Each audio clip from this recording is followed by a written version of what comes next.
Season 10, Episode 8 of The Real Housewives of Potomac, titled Pride and Pettiness, that brings back all the drama and tension that fans love, proving once again that some things in Potomac never change. It has been over 6 years since the infamous barn fight between Candiace and Monique, where Monique famously grabbed Candiace's wig and stormed off, ending her time on the show.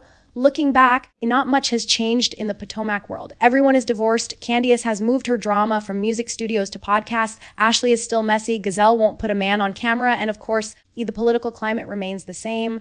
Despite the years, some truths are just permanent in this reality show universe. Reflecting on that barn fight now, it's clear that Monique escalated a workplace conflict to an unacceptable level, even though at the time, many viewers, including myself, might have been too sympathetic toward her. The Housewives franchises are known for dramatic, even violent confrontations. From Arahonji's brawls to Salt Lake City's flying drinks, the shows have never shied away from chaos. The Potomac cast, despite its image of black upper-class refinement, had pretensions that were quickly abandoned once the cameras rolled. When Monique's fight aired over a year after leaks, the season emphasized that the women were supposedly above all this, though clearly they were not. Monique's reunion performance after that fight remains one of the most iconic moments in Housewives history. Knowing she was about to leave, she dismissed Gizelle with the infamous binder moment, showing the world that all the women had secrets they didn't want to admit. Gizelle had been embarrassed by her man's flirtations. Robin was stuck in a long engagement. Karen was navigating a complex life, balancing relationships and ambition.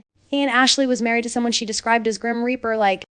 Monique's exit forced the women to confront their own flaws, something that made the show more interesting, even if uneven at times. Fast forward to her return in Season 10, Monique is still forthright, addressing the state of her divorce openly.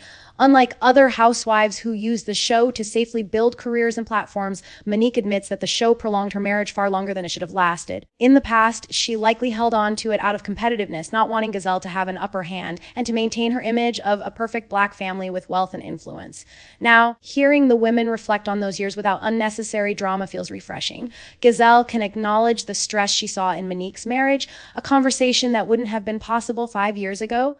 Showing growth in their dynamic. Despite this progress, Monique's return isn't all about reconciling with the other women. Instead, the show drags out the storyline around Stacey's involvement with Chris, which feels tired and unnecessary. Stacey's on-camera persona is peppy, almost Mary Poppins-like, and she doesn't fully open up about her personal life, making her interactions with the cast intriguing. Her confidence and unapologetic personality often make the other women look overdramatic, especially when they try to involve her in unnecessary conflict. Keiarna, despite her beauty, fails to match Stacey's energy, leading to funny, pointed exchanges. Stacey's remarks, like "the only time you get heated is about me," and her clever uppercut when Keiarna insults her, highlight her as a force to be reckoned with this season.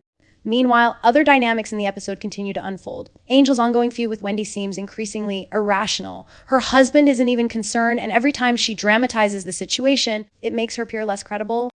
Wendy, on the other hand, is looking better than ever with her finger waves and stylish appearances. Despite her past controversies, her season looks strong. Though fans know a challenging road remains due to prior allegations and public scrutiny, crossover moments in RHOP are a mixed bag. Seeing Vanderpump Boys or Cynthia cross into other franchises feels acceptable, but bringing competitors from the Love Hotel universe doesn't make sense and adds confusion. The show already has enough to follow without forcing viewers to track multiple unrelated storylines. Another recurring question in this episode is about G&A, the brand the women are promoting. Over the years, it's evolved from a clothing line to wellness, events, philanthropy, and now floats.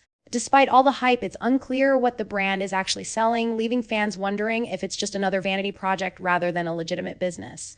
Finally, the podcast, Reasonably Shady, reportedly has 10 million downloads, which is impressive. Some fans may be surprised by the listenership, but it reflects the popularity and intrigue surrounding the cast drama, past fights, and current storylines. Whether it's discussing old feuds, current gossip, or personal revelations, the Potomac women continue to keep audiences engaged through multiple platforms. Overall, Episode 8 of RHOP Season 10, Pride and Pettiness, balances nostalgia with current drama. Monique's return brings perspective and closure to her past. But the show also continues to mine older conflicts and personal entanglements for entertainment. Stacey's presence injects humor and irreverence, while Angel and Wendy's subplot adds tension and style. The episode demonstrates that even after years, Potomac remains as messy, entertaining, and unpredictable as ever, reminding fans why they tune in every week.